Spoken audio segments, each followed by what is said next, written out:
Hello everyone, সবাইকে welcome জানাই আমার চ্যানেলে। আজ আমি নিয়ে এসেছি একটা নতুন ভিডিও।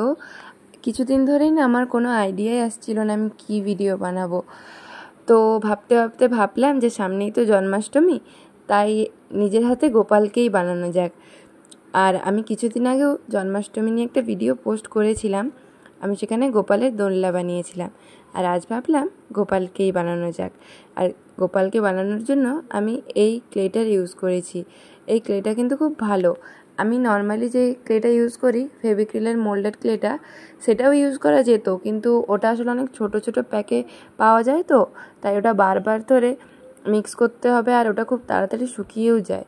তাই জন্য আমি এই ক্ষেত্রে ওটা ইউজ করিনি।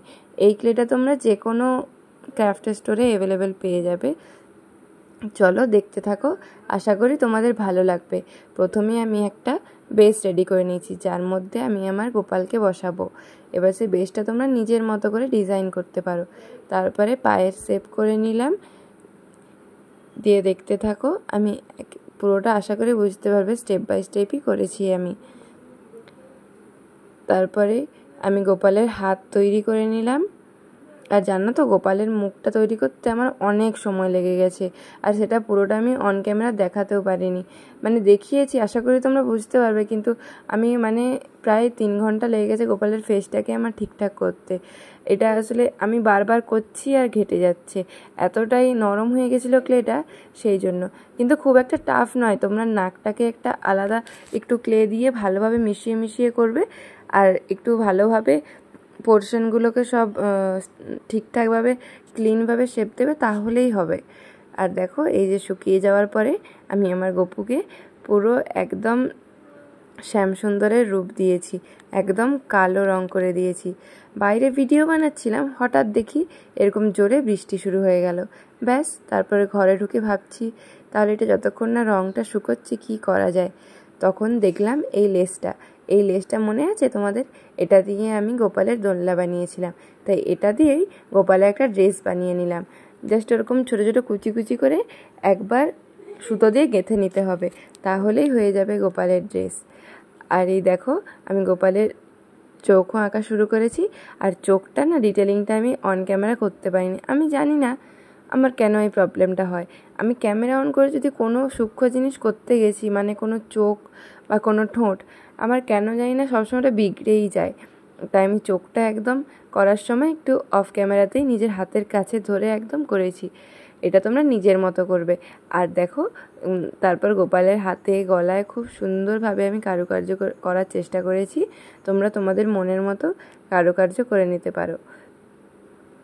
আমি আসলে, আমার কাছে কোনো গোপাল নেই, তাই জন্যে আমি ভাবলাম গোপাল এমনিতে তো পাওয়াই যায়, কিন্তু নিজের হাতে একটা বানানোই যাক।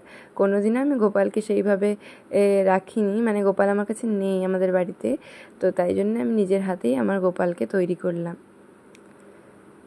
তারপরে আমি গোপালের মাথার তিলক কেটে নিচ্ছি। আর দেখেছো ঠোঁটটা সাদা কেন বলো তো? দেখবে যে কোনো বেসে বা যেখানে হোক রঙটা ফোটাতে গেলে না, প্রথমে একটু সাদা রঙ দিতে হয়, তারপর কালারটা দিলে আবার, বিশেষ করে যেহেতু এটা কালোর উপরে না, তাই রঙটা ফোটে ভালো। তারপর এই দেখো, আমি রাইনস্টোন, এই স্টিকারগুলো, এগুলো যে কোনো দোকানেই পাওয়া যায় এই স্টোনগুলো, কিন্তু এগুলো আঠাগুলো খুব একটা ভালো নয়, তাই পরে আমাকে আবার এমনি আঠা দিয়েও চেটাতে হয়েছে। তো সেটা দিয়ে আমি গোপালকে খুব সুন্দরভাবে সাজিয়েছি, দেখো তোমরা। আর এই দেখো সেই ড্রেসটা, যেটা আমি নিজের হাতে বানিয়েছি। আমার গোপালকে পরে কেমন লাগছে বলো তো? আমি তো চোখই ফেরাতে পারছিলাম না গপুর দিক থেকে। আর এই যে মাথার পাগড়িটা, এটা আমি নিজের হাতে বানাইনি, এটা আমি কিনে এনেছিলাম। আর এই ময়ূরের পালকটা আমি ওর মধ্যে চিটিয়ে দিয়েছি। আর এই মালাটাও আমি গোপালের জন্যই এনেছিলাম। তোমরা একদম শেষ পর্যন্ত পুরোটা দেখে জানিও কিন্তু তোমাদের কেমন লাগলো। আমি তো চোখই ফেরাতে পারছিলাম না। আমার বাড়ির সবাই এটা দেখে আমায়, দেখে সবাই একদম মুগ্ধ হয়ে গেছিলো। আমার নিজেরই মনে হচ্ছিল এতটা সুন্দর কিভাবে হতে পারে।